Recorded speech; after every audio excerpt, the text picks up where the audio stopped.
올림픽 끝났는데 아직도 줄 서 있어? 밀라노 동계올림픽 폐막 다음 날 아침, 전 세계 모든 국가관이 폐막 후 철거를 시작했습니다. 독일관 텅 비었습니다. 프랑스관 철거 중이었습니다. 그런데 믿을 수 없는 일이 벌어졌습니다. 코리아 하우스 앞 100명이 넘는 사람들이 줄을 서 있었습니다. 평일 오전 10시, 올림픽도 끝난 월요일 아침에 말이죠. 방문객 수 3만 3천 명. 재방문율 31%, 3명 중 1명이 다시 찾았습니다. 그리고 가장 충격적인 사실. 폐막 후에도 2월 25일까지 연장 운영했습니다. 모든 국가가 철수한 지 3일이 지난 시점까지 말이죠. 밀라노 언론이 발칵 뒤집어졌습니다. 전례 없는 현상. 올림픽 최대 이변. 도대체 한국은 무엇을 준비했던 걸까요? 모두가 떠난 후에도 홀로 남은 그 비밀, 지금 공개됩니다. 한국 최고라고 댓글을 남겨주세요. 여러분의 구독과 좋아요는 아주 큰 힘이 됩니다. 2026년 2월 22일, 밀라노 동계올림픽 폐막식 날이었습니다. 제 이름은 조반니 베르나르디입니다. 올해 65살이고요.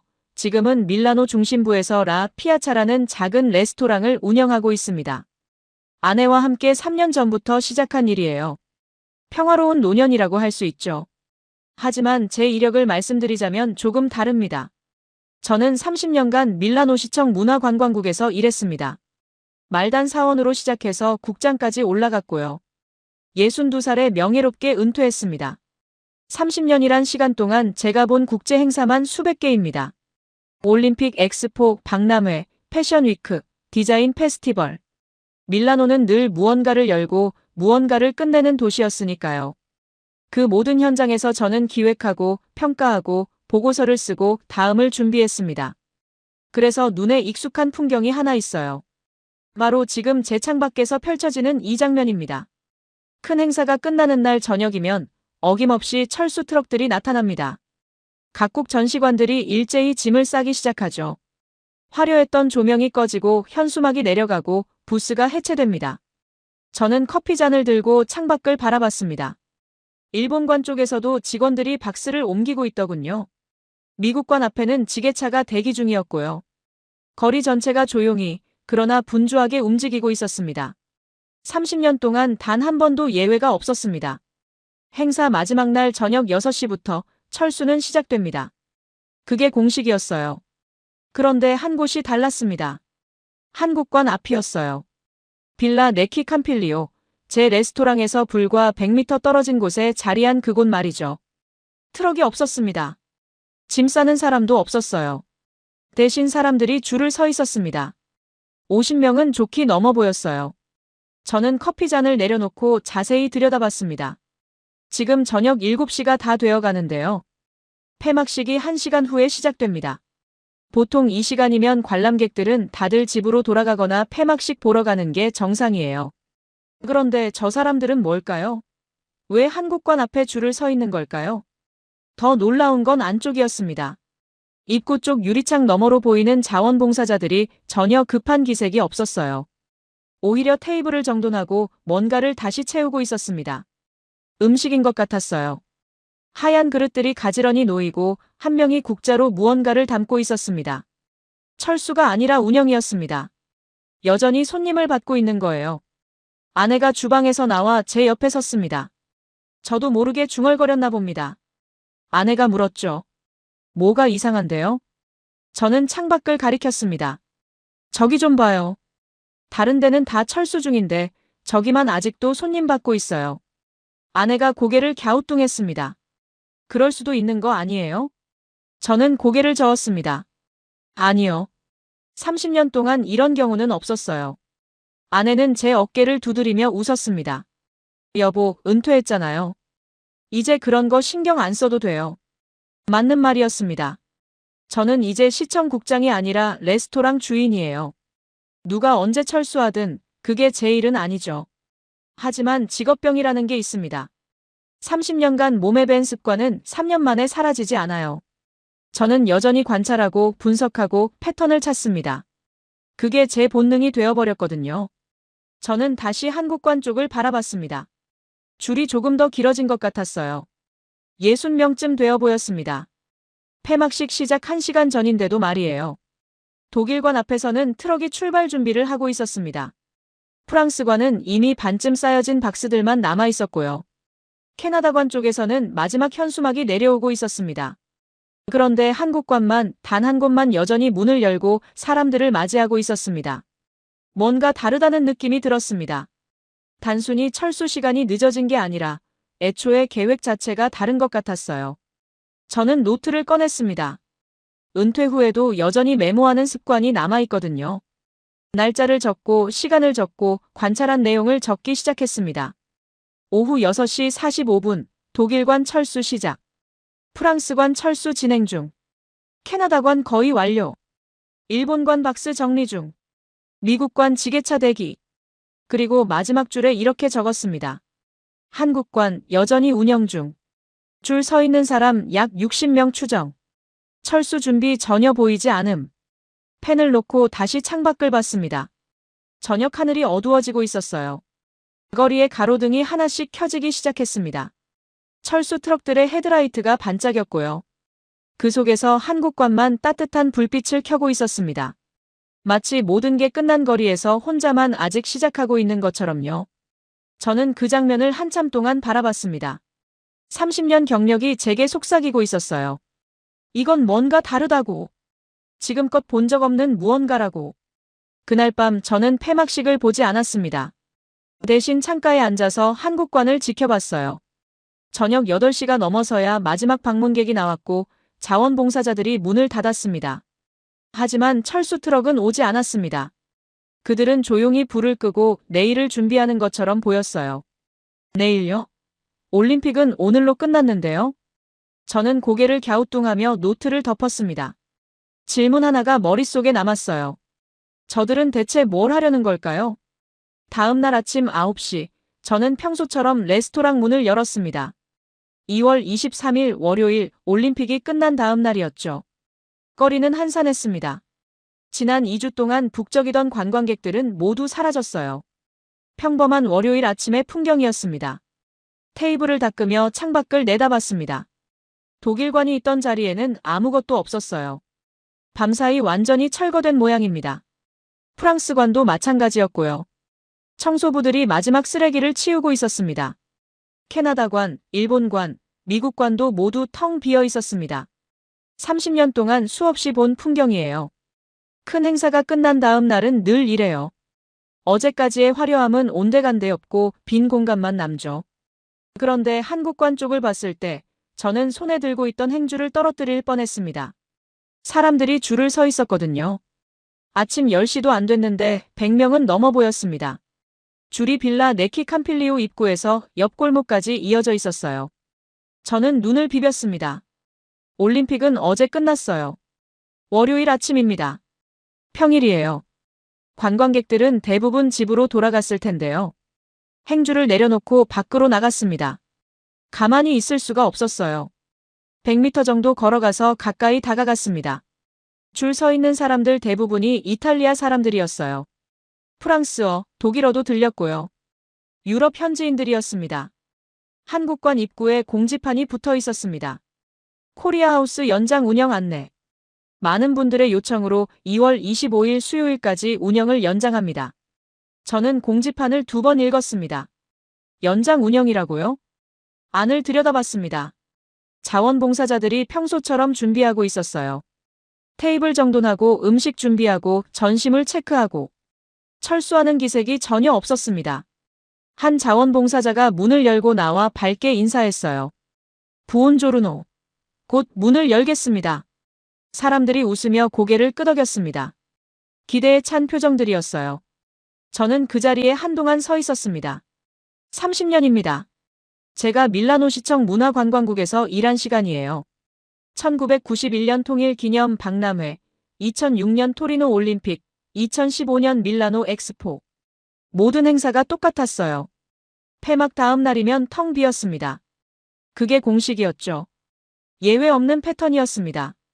그런데 지금 제 눈앞에서 그 공식이 깨지고 있었어요. 레스토랑으로 돌아와 노트를 펼쳤습니다. 어제 적은 내용 밑에 새로운 문장을 적었어요. 2월 23일 월요일. 모든 국가관 철거 완료. 한국관만 운영 중. 2월 25일까지 연장. 줄 서 있는 사람 100명 이상. 스마트폰을 꺼내 마테오에게 전화를 걸었습니다. 현 밀라노시청 문화관광국장이에요. 제 후배죠. 국장님, 오랜만입니다. 마테오, 한국관 데이터 좀 볼 수 있을까요? 한국관이요? 왜요? 지금 가봤더니 연장 운영하고 있던데요. 사람들도 100명 넘게 줄 서 있고 30년 동안 이런 경우는 본 적이 없어서요. 마테오가 잠시 침묵하더니 말했습니다. 아, 그거요. 저도 놀랐어요. 어제 폐막했는데 연장 운영 신청서가 들어왔거든요. 언제 신청했는데요? 일주일 전이요. 폐막 일주일 전에요. 서류도 완벽했고 예산도 자체 조달이고 승인 안 할 이유가 없었어요. 저는 노트에 빠르게 적었습니다. 그리고 국장님, 데이터 보시면 더 놀라실 거예요. 방문객 수, 체류 시간, 재방문율. 압도적이에요. 이메일로 보내드릴게요. 부탁해요. 전화를 끊고 노트를 내려다봤습니다. 일주일 전에 미리 준비했다는 건 폐막 후까지 계산하고 있었다는 뜻입니다. 처음부터 계획이었던 거예요. 연장 전까지요. 점심시간이 되자 레스토랑에 손님들이 들어오기 시작했습니다. 평소보다 조금 많았어요. 대부분 한국관 쪽에서 오는 사람들이었습니다. 저는 서빙을 하면서 귀를 기울였습니다.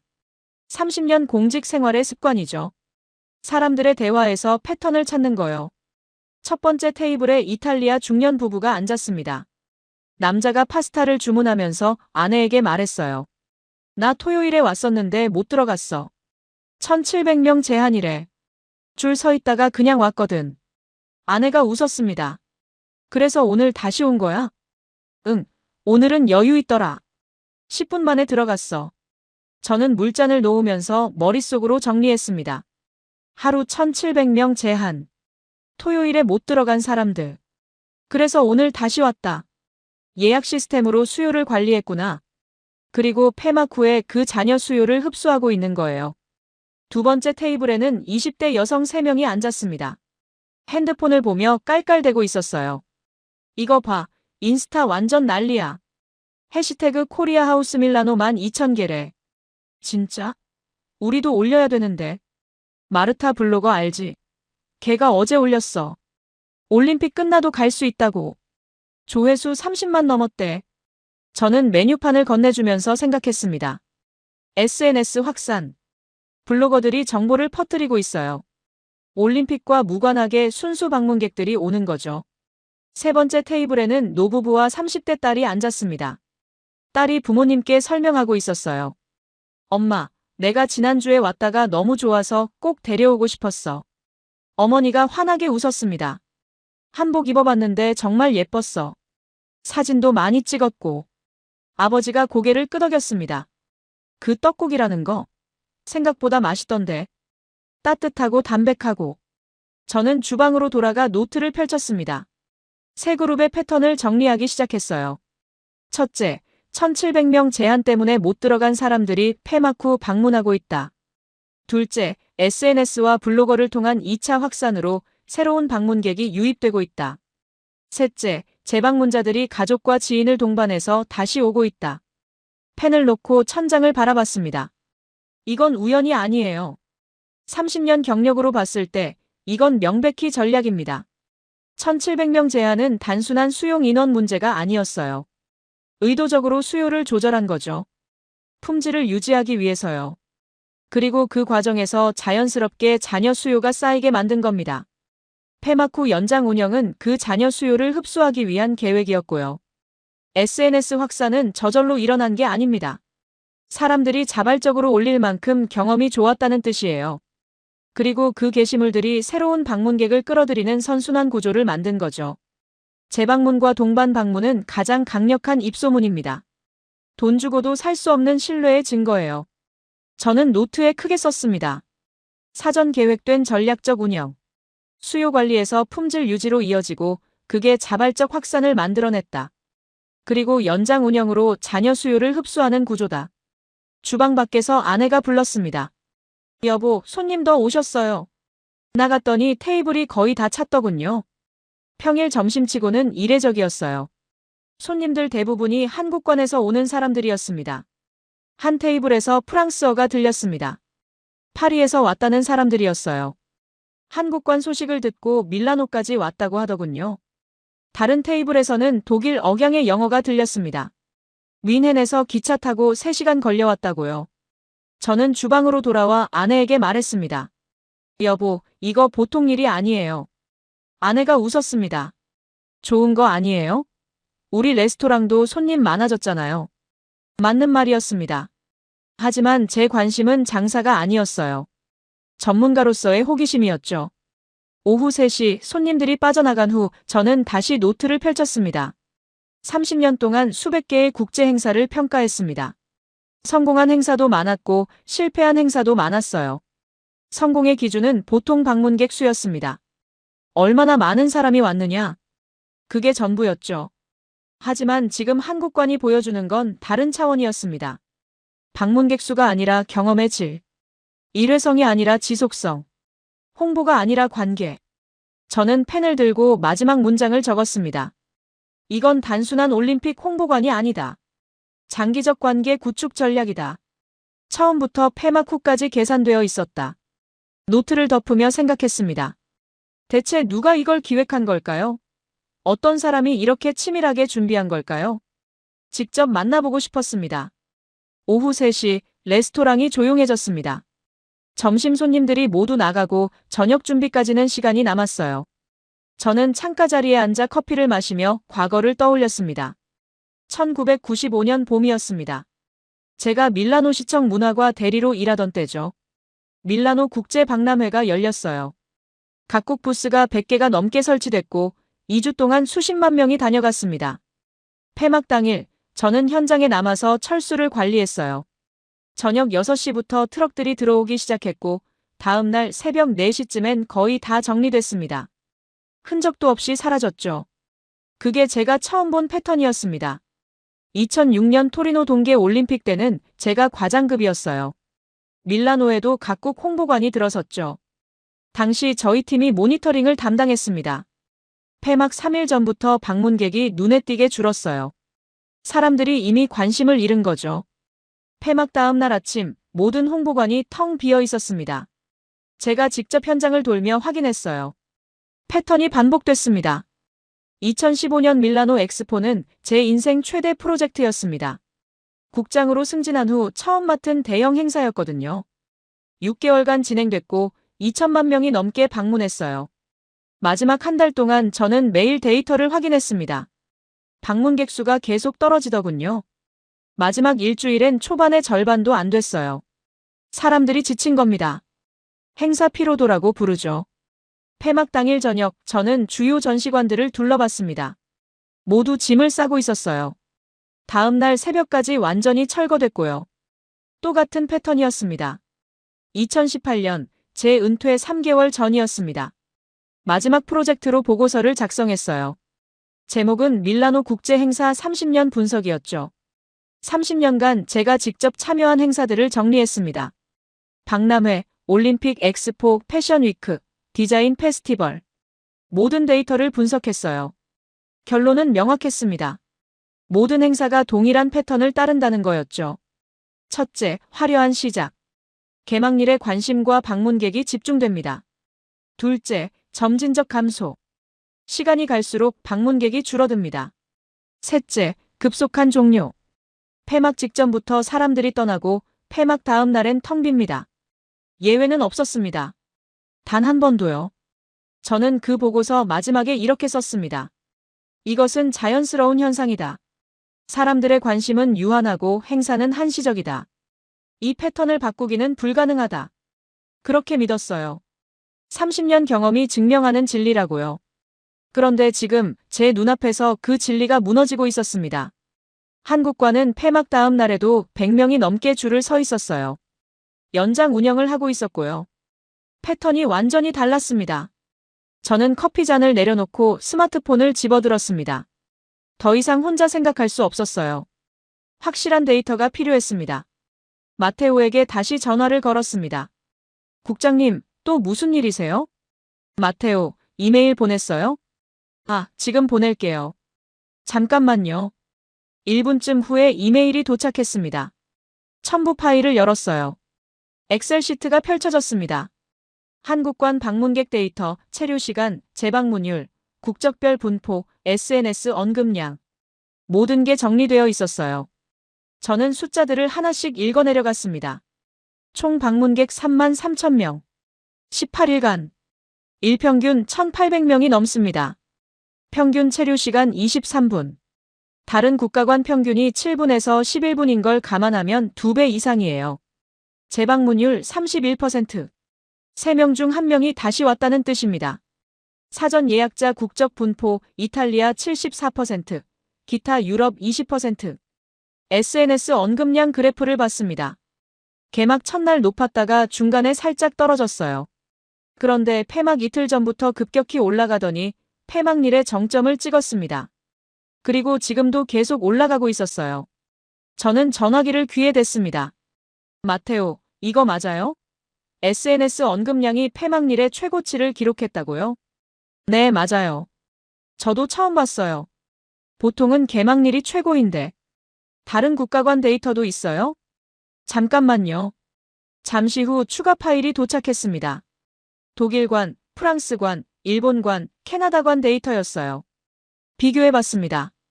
독일관 총 방문객 8,500명, 일평균 470명.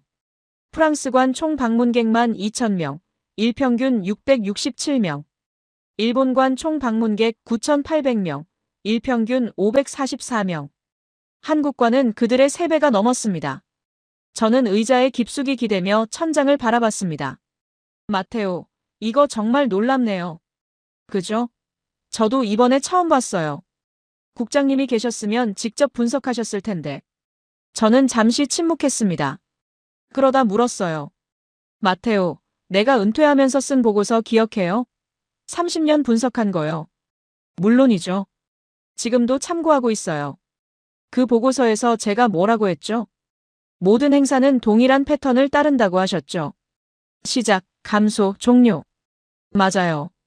그리고 그 패턴은 바꿀 수 없다고 했어요. 마테오가 웃었습니다. 그런데 한국이 바꿨네요. 저는 웃지 못했습니다. 30년 경력이 한순간에 무너지는 기분이었거든요. 아니, 무너지는 게 아니었습니다. 업데이트되는 거였어요. 국장님, 직접 가보시는 게 어때요?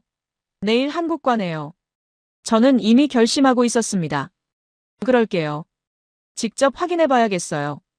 전화를 끊고 노트를 펼쳤습니다. 새로운 페이지를 열어서 제목을 적었어요. 30년 패턴의 예외, 한국관. 다음 날 아침, 저는 아내에게 말했습니다. 여보, 오늘 점심 좀 부탁해도 될까요?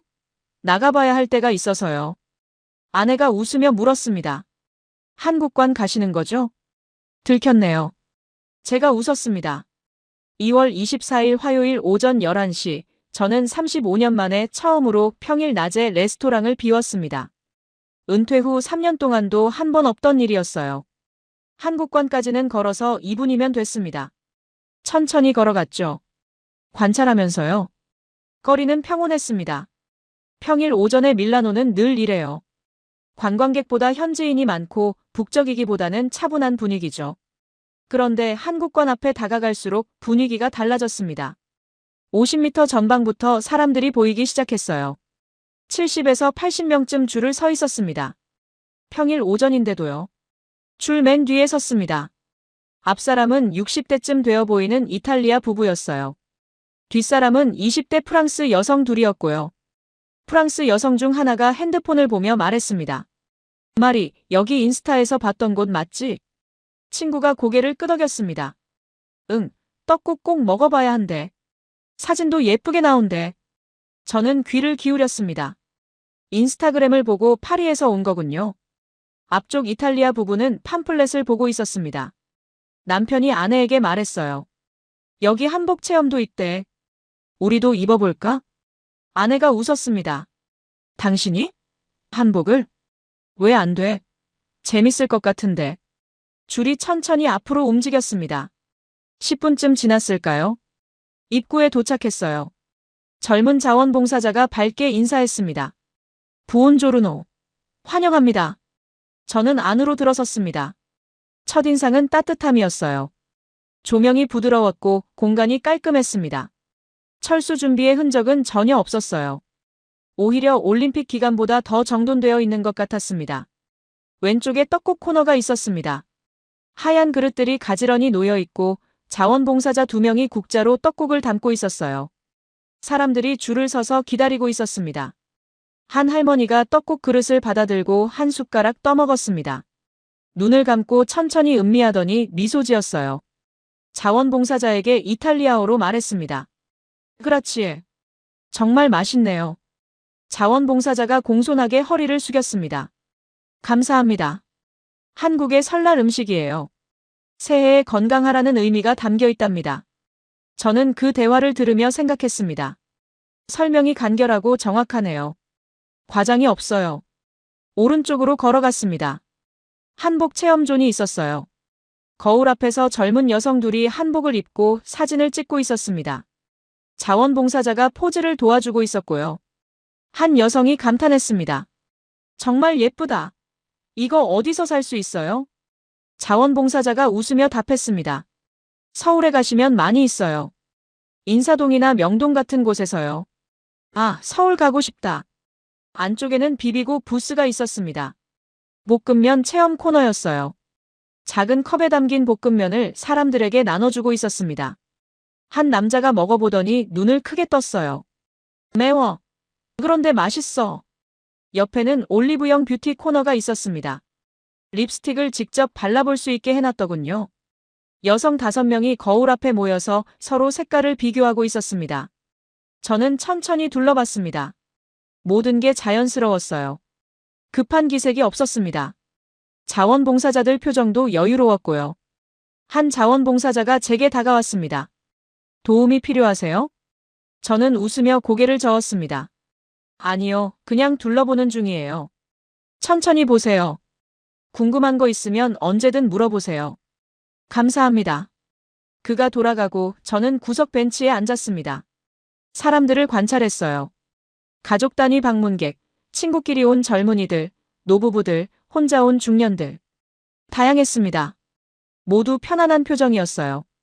한 중년 남자가 전통놀이 체험 코너에서 윷을 던지고 있었습니다. 자원봉사자가 규칙을 설명해주고 있었고요. 남자가 윷을 던지자 도가 나왔습니다. 자원봉사자가 박수쳤어요. 또, 한 칸 가세요.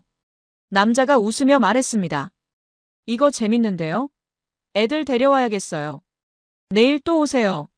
모레까지 해요. 꼭 올게요. 저는 시계를 봤습니다. 벌써 30분이 지났더군요. 평균 체류 시간 23분이라는 데이터가 떠올랐습니다. 저도 그 평균을 넘기고 있었어요. 일어서서 출구로 향했습니다. 나가기 전에 입구 쪽 자원봉사자에게 물었습니다. 실례지만 여기 모레까지 하신다고요? 네, 25일 수요일까지요. 원래 계획이었나요? 자원봉사자가 잠시 생각하더니 말했습니다. 네, 처음부터 준비했어요. 올림픽 기간에 못 오신 분들이 많으실 것 같아서요. 아, 그렇군요. 밖으로 나왔습니다. 햇빛이 눈부셨어요. 레스토랑으로 돌아오는 길에 저는 계속 생각했습니다. 철수 준비가 전혀 없었어요. 오히려 더 정돈되어 있었고 자원봉사자들도 여유로웠습니다. 마지막까지 최선을 다하는 모습이었죠. 그리고 무엇보다 처음부터 계획이었다는 말. 연장 운영이 임시방편이 아니라 애초 전략이었던 겁니다. 레스토랑에 도착하자 아내가 물었습니다. 어땠어요? 저는 한참을 말이 없다가 대답했습니다. 놀라웠어요. 정말로요. 레스토랑으로 돌아와 창가 자리에 앉았습니다. 커피를 한 잔 내려서 천천히 마시며 한국관에서 본 장면들을 되짚어봤어요. 정돈된 공간, 여유로운 자원봉사자들, 편안한 방문객들. 그리고 무엇보다 처음부터 계획이었다는 그 말. 그때였습니다. 갑자기 3년 전 기억이 떠올랐어요. 2023년 봄, 제가 은퇴하기 3개월 전이었습니다. 마지막 프로젝트로 큰 보고서를 작성하고 있었죠. 30년 경력의 집대성이라고 할까요? 제목은 성공적인 문화행사 운영의 핵심 요소였습니다. 석 달 동안 자료를 정리했어요. 제가 직접 참여한 모든 행사 데이터, 성공 사례와 실패 사례, 방문객 피드백, 운영진 인터뷰. 전부 모아서 분석했습니다. 그리고 결론을 3가지로 정리했어요. 첫째, 사전 준비입니다. 최소 6개월 전부터 체계적으로 준비해야 한다고 썼어요. 인력 교육, 동선 설계, 수요 예측까지 전부요. 둘째, 지속성입니다. 행사 기간만 신경 쓰는 게 아니라 사후 관리까지 계획해야 한다고 강조했죠. 폐막 후에도 관계는 이어져야 한다고요. 셋째, 관계 구축입니다. 일회성 홍보가 목표가 아니라 장기적인 관계를 만드는 게 진짜 성공이라고 적었습니다. 보고서를 다 쓰고 나서 후배 마테오에게 넘겼을 때 그가 물었어요. 국장님, 이 모델대로 하는 행사가 있나요? 저는 쓸쓸하게 웃었습니다. 없어. 이론적으로는 완벽하지만 현실에서는 불가능해. 왜요? 예산 문제가 제일 크지. 연장 운영하려면 인건비가 더 들어가거든. 그리고 의지 문제도 있어. 대부분은 행사 기간만 잘 넘기면 된다고 생각해. 폐막 후까지 신경 쓰는 곳은 거의 없어. 그럼 이 보고서는요? 이상적인 모델이야. 언젠가 누군가 참고할 수 있겠지. 하지만 내가 있는 동안에는 못 볼 것 같아. 그렇게 말하고 은퇴했습니다. 그 보고서는 시청 문서 보관함 어딘가에 묻혀 있을 거라고 생각했어요. 그런데 지금 3년이 지나서 그 이론이 눈앞에서 실현되고 있었습니다. 저는 자리에서 벌떡 일어났습니다. 서재로 달려갔어요. 책장 맨 위 칸에 먼지 쌓인 파일 상자가 있었죠. 꺼내서 열었습니다. 두꺼운 보고서가 나왔어요. 표지에 제목이 적혀 있었습니다. 성공적인 문화행사 운영의 핵심 요소, 조반니 베르나르디, 2023년 3월. 펼쳤습니다. 결론 부분으로 바로 넘어갔어요. 첫째, 사전 준비. 행사 최소 6개월 전부터 인력 교육을 시작해야 한다. 자원봉사자들이 단순히 안내만 하는 것이 아니라 문화대사로서 역할할 수 있도록 훈련이 필요하다. 한국관 자원봉사자들이 떠올랐습니다. 떡국 의미를 설명하던 그 차분한 태도, 한복 입는 걸 도와주던 그 세심함. 훈련받은 사람들이었어요. 둘째, 지속성. 행사 기간만이 아니라 폐막 후까지 운영 계획을 세워야 한다. 특히 수용 인원 제한으로 인해 방문하지 못한 자녀 수요를 흡수할 방안이 필요하다. 연장 운영. 25일까지. 일주일 전에 미리 신청했다는 그 말. 처음부터 계획이었다는 자원봉사자의 대답. 셋째, 관계 구축. 목표는 많은 사람을 보는 것이 아니라 한 사람 한 사람에게 의미 있는 경험을 제공하는 것이다. 그래야 재방문이 일어나고 자발적인 입소문이 퍼진다. 하루 1,700명 제한. 평균 체류 시간 23분. 재방문율 31%. SNS 폭발적 확산. 저는 보고서를 무릎에 올려놓고 한참을 멍하니 앉아 있었습니다. 제가 3년 전에 쓴 이론이었어요. 이상적이지만 불가능하다고 믿었던 모델이었죠. 그런데 한국이 해냈습니다. 완벽하게요. 사전 준비부터 지속성, 관계 구축까지. 제 보고서에 적힌 그대로였어요. 아니, 그냥 그대로가 아니었습니다. 더 잘했어요. 제가 이론으로만 생각했던 걸 실제로 구현했으니까요. 가슴이 뛰었습니다. 30년 공직 생활 동안 느껴보지 못한 감정이었어요. 전문가로서의 자부심? 아니, 그것보다 더 깊은 거였습니다. 겸손함이었어요. 그리고 배움에 대한 갈망이었죠. 저는 이론만 알았습니다. 하지만 실행은 해보지 못했어요. 불가능하다고 생각했으니까요. 그런데 한국은 해냈습니다. 어떻게 가능했을까요? 어떤 준비를 했을까요? 어떤 사람들이 이걸 기획했을까요? 저는 보고서를 덮으며 중얼거렸습니다. 만나봐야겠어. 직접 물어봐야겠어. 30년 경력의 전문가가 배우러 가는 거죠. 자존심? 그런 거 없었습니다. 진짜 프로는 배움 앞에서 겸손하니까요. 저는 노트를 펼쳐서 적었습니다. 내일 한국관 담당자를 만나기로 하자. 어떻게 이게 가능했는지 직접 물어보자. 3년 전 내가 쓴 이론이 현실이 된 비결을 알아야겠다. 펜을 놓고 창밖을 바라봤습니다. 한국관 쪽 하늘이 유난히 밝아 보였어요. 그날 저녁 저는 한국관에 전화를 걸었습니다. 자원봉사자가 받았어요. 여보세요, 코리아하우스입니다. 안녕하세요. 저는 조반니 베르나르디라고 합니다. 전 밀라노 시청 문화관광국장이었고요. 은퇴한 지 3년 됐습니다. 혹시 담당자분과 잠시 이야기 나눌 수 있을까요? 잠시만요. 1분쯤 기다렸을까요? 여성 목소리가 들렸습니다. 유창한 이탈리아어였어요. 안녕하세요. 저는 김수진이라고 합니다. 코리아하우스 총괄 매니저예요. 국장님이셨다고요? 네, 은퇴했지만요. 지금은 근처에서 레스토랑을 하고 있습니다. 그럼 저희 운영을 계속 지켜보셨겠네요. 그렇습니다. 그래서 연락드렸어요. 궁금한 게 너무 많아서요. 김수진이 웃었습니다. 영광이에요. 언제 편하세요?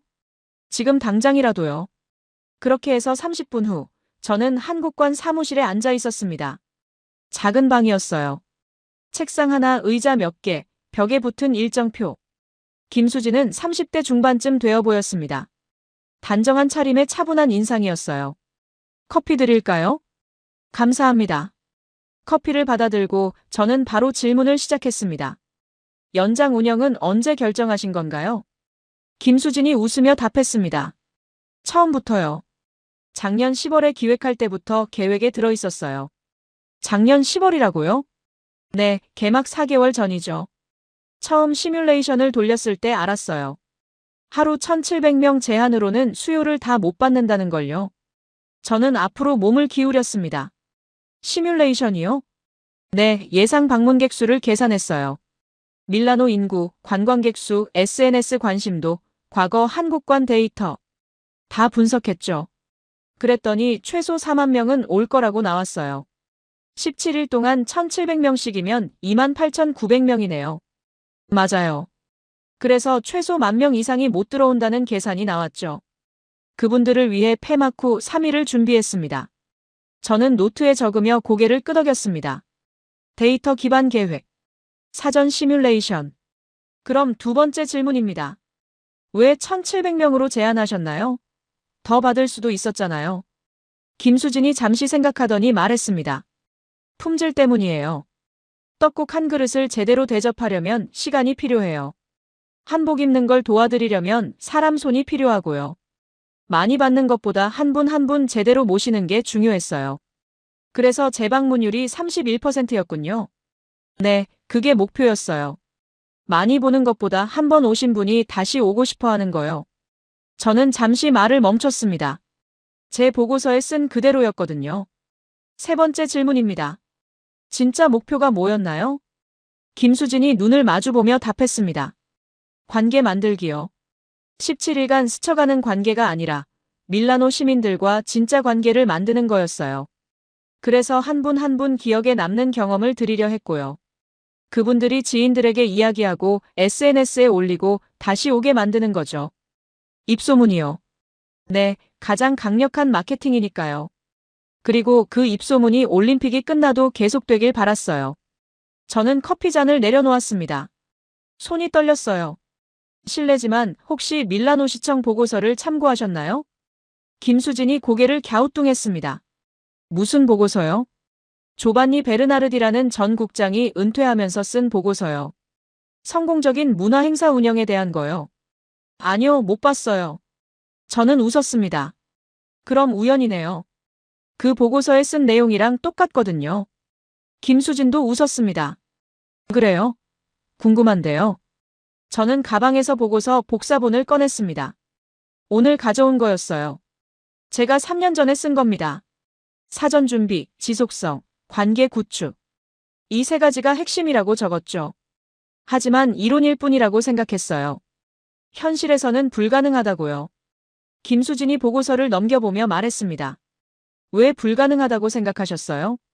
예산이 없고 의지가 없고 선례가 없으니까요. 30년 동안 단 한 번도 이렇게 하는 곳을 못 봤거든요. 김수진이 고개를 들었습니다. 그런데 저희가 했네요. 네, 당신들이 해냈어요. 완벽하게요.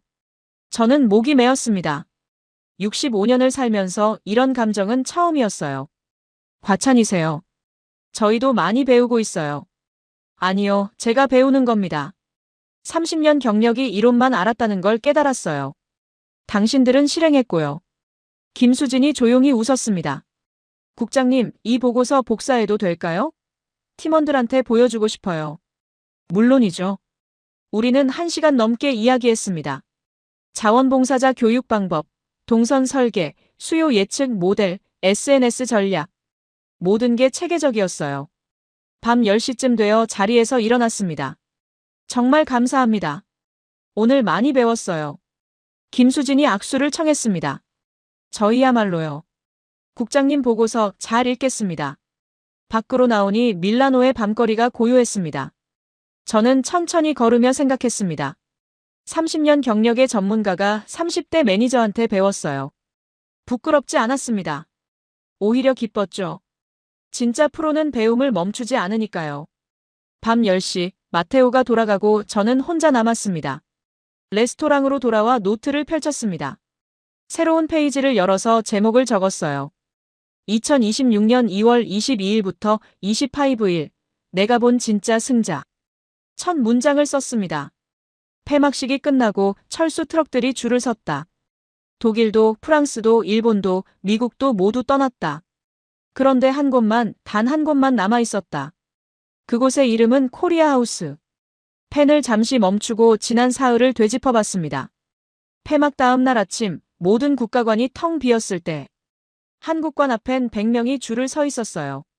평일 오전인데도 올림픽이 끝났는데도 사람들은 계속 왔습니다. 왜일까요? 답은 간단했습니다. 한국은 처음부터 다르게 준비했으니까요. 다른 나라들은 올림픽 17일만 생각했습니다. 그 기간 동안 최대한 많이 보여주고 화려하게 끝내는 것. 그게 목표였죠. 하지만 한국은 달랐어요. 17일이 아니라 그 이후까지 봤습니다. 폐막이 끝이 아니라 시작이라고 생각했어요. 작년 10월부터 계획했습니다. 4개월 전부터 자원봉사자를 훈련시켰어요. 수요를 예측하고 품질을 지키고 연장 운영까지 준비했습니다. 모두가 양을 추구할 때 한국만 질을 선택했어요. 모두가 홍보를 목표로 할 때 한국만 관계를 만들었습니다. 모두가 끝을 준비할 때 한국만 연장전을 계획했어요. 그 결과가 무엇이었나요? 3만 3천 명의 방문객. 다른 국가관의 3배였습니다. 평균 체류 시간 23분. 2배 이상이었어요.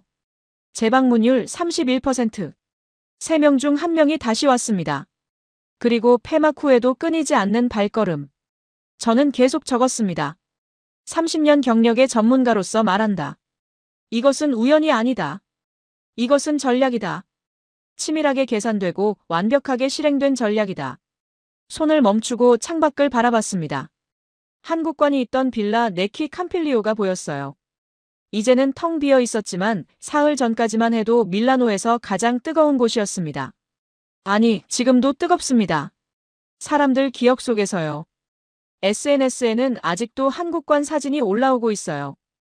해시태그 코리아 하우스 밀라노가 15,000개를 넘었습니다. 사람들이 댓글을 달고 있습니다. 다음에 밀라노 오면 꼭 한국 레스토랑 가야지. 서울 여행 계획 중. 한국 문화 정말 아름답다. 올림픽은 끝났지만 한국은 이제 시작입니다. 저는 펜을 들고 마지막 문장을 적기 시작했습니다. 나는 30년 동안 수백 개의 행사를 봤다. 성공한 행사도 많았고 실패한 행사도 많았다. 하지만 한국관 같은 경우는 처음이다. 다른 나라들도 열심히 했다. 훌륭한 전시도 많았고 좋은 프로그램도 많았다. 하지만 한국만이 폐막 후까지 생각했다. 그 차이가 무엇을 만들었는가? 올림픽 홍보관과 문화대사관의 차이다. 17일 이벤트와 평생 기억의 차이다. 펜을 놓고 깊게 숨을 들이쉬었습니다. 3년 전, 저는 이상적인 모델을 보고서에 썼습니다. 하지만 불가능하다고 믿었어요. 그런데 한국이 해냈습니다. 이론을 현실로 만들었어요. 불가능을 가능으로 바꿨습니다. 어떻게요? 준비했으니까요. 치밀하게, 완벽하게, 끝까지. 저는 마지막 페이지를 넘겼습니다. 결론을 써야 했어요. 65년을 살았다. 30년을 전문가로 일했다. 그런데 오늘 한국이라는 나라에게 배웠다. 진짜 승자는 화려한 자가 아니다. 진짜 승자는 끝까지 최선을 다하는 자다. 진짜 프로는 박수 받을 때가 아니라 모두가 떠난 후에 드러난다. 진짜 강자는 목소리 큰 자가 아니라 준비된 자다. 한국은 그것을 증명했다. 올림픽이라는 세계 무대에서 조용하지만 완벽하게 노트를 덮으며 미소 지었습니다. 내일 아침 저는 이 노트를 들고 마테오를 찾아갈 겁니다. 시청 후배들에게 보여줄 거예요. 이것 봐. 이게 진짜 프로야. 이게 제대로 준비하는 거야. 한국이 보여준 거 우리도 배워야 해. 그리고 언젠가 밀라노에서 큰 행사가 열릴 때 누군가 물을 겁니다. 어떻게 하면 성공할 수 있나요? 그럼 저는 이렇게 답할 거예요. 2026년 밀라노 올림픽 한국관을 기억하세요. 모두가 끝이라고 할 때 홀로 남아서 연장전을 치른 그곳을요. 그게 답입니다. 창밖을 보니 별이 가득했습니다. 그중 유난히 밝은 별 하나가 한국관이 있던 방향에서 반짝이고 있었어요. 저는 그 별을 보며 중얼거렸습니다. 고맙습니다, 한국. 30년 경력의 늙은 전문가에게 새로운 걸 가르쳐줘서요. 진짜 승리가 무엇인지, 진짜 프로가 무엇인지, 그리고 무엇보다 끝까지 최선을 다한다는 게 무엇인지. 올림픽은 끝났습니다. 하지만 한국이 남긴 기억은 이제 시작입니다.